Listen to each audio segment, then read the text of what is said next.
అయితే egg omelette అయిపోతున్నాం without oil use చేసి. ఫస్ట్ 2 ఎగ్స్ తీసుకోవాలి. ఫస్ట్ క్రాక్ చేసుకోవాలి 2 ఎగ్స్ ఒక గ్లాస్లోకి.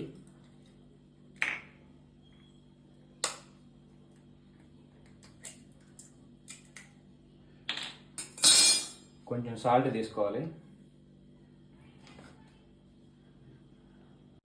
కొత్తిమీర కొంచెం, ఆనియన్ కొంచెం వేసుకోవాలి.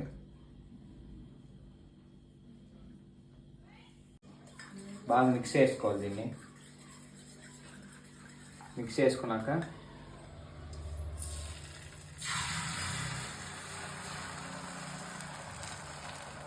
స్ప్రెడ్ చేసుకోవాలి.